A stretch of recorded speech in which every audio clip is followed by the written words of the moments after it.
Welcome to Unapologetically Sensitive, where you can learn, relate, laugh, and maybe even live a bolder, brighter life. I'm your host, Patricia Young, licensed clinical social worker.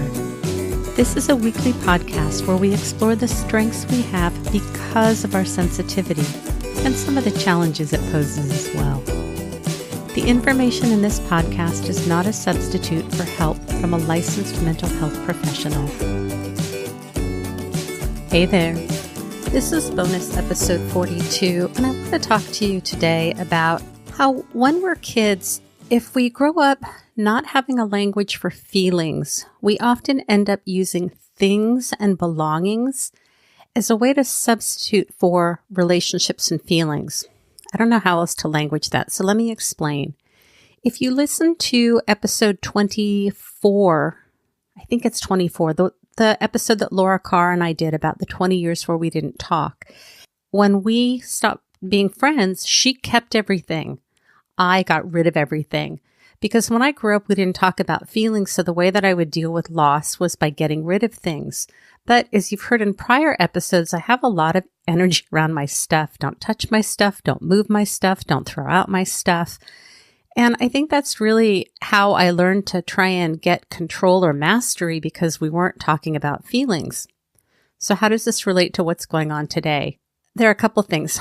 My kids were home from college and I went out with one of my sons and his girlfriend. It was kind of cool. We went to a ceramic place where you paint your own pottery. And when my twins turned 18, they decided to get tattoos, matching tattoos. It's the Chinese symbol for twins. And I had asked my son, "You think you're going to get any more tattoos?" My mom lives with us. She's 80 and she's in pretty good health. But he said, when Grams dies, he was thinking about getting a tattoo, something that would memorialize her, which I thought was incredibly sweet. He and I, our eyes started to tear up as we're talking about it. And his girlfriend, just was kind of commenting how he and I are very tender in this way. So there were two things about that. I said, you really should talk to Grams about it. Talk to her about it while she's alive, because I think it's going to mean a lot to her. So he and my mom and I had a conversation within the next couple of days about this. And my mom views tattoos as defacing your body. And so her comment was, why don't you get something engraved? Why don't you get a watch? Why don't you get something that will memorialize me that doesn't deface your body? And Josh was struggling to come up with the words. And so what I asked him was, is it because tattoo is permanent? You can't lose it. It won't break. It's there forever. And he said, yes. So that was one thing. And as you all know, that the room that I'm doing all of my work from now, that I do my podcast from, my office is here, is the front bedroom of our house. Before we had kids, it was my craft room. And then when I thought we were having one child, we were going to move the one child to the dinette. And then when we found out we were having twins, I lost my room, which is fine. But now I'm back in this room working. And when Josh moved out to go to college last fall, we let the boys paint the rooms their own color. So a few of the walls in here are orange. Some are red. The ceiling's yellow. The curtains are red. There's a whole wall that has all of he collects baseball hats on it. And I haven't repainted the room, and I really wasn't sure about why. And he rented an apartment. He's going to be moving out when the school year is over. He's going to come home for a little bit and then move up where he's going to school in his apartment. And this weekend, I was thinking about painting the room. I know how I want to paint it. I kind of want to make it my own because it's got his stuff and my stuff in here. And it's not my happy place to be. But what happened was I started to have all of this pain come up because my fear is I'm erasing him. Because again, if you go back to that orientation of what stuff means to me, his stuff means Josh. And if I paint over the walls and take all of his stuff down, my fear is that I'm erasing him. He's not going to feel like he has a place to come home to, even though we've had many conversations about this and he's totally fine with it. So the last couple of days I've been shedding a lot of tears around this. And it's not so much the tears around painting the room, but it's about how I organize my belief about relationships. My belief around my relationship with my son is it lies in the paint color and the hats on the wall, as opposed to I have this amazing connection with my son that I've worked really hard to develop a good relationship with him. And that's solid. And regardless of what I do to the room, I am connected to him. So this morning when I was out walking the dog, I sent him a Marco Polo, and I prefaced it by saying, hey, I just want to let you know I'm feeling a little emotional. If you need to wait to listen to this, everything's fine. This is about me repainting your room. I'm just having some feelings coming up. And so I talked to him about it, and it ties back to that thing with the tattoo that he wants to get in memorial for my mom also. And I'm fine if he wants to get a tattoo. This isn't about getting a tattoo or not getting a tattoo.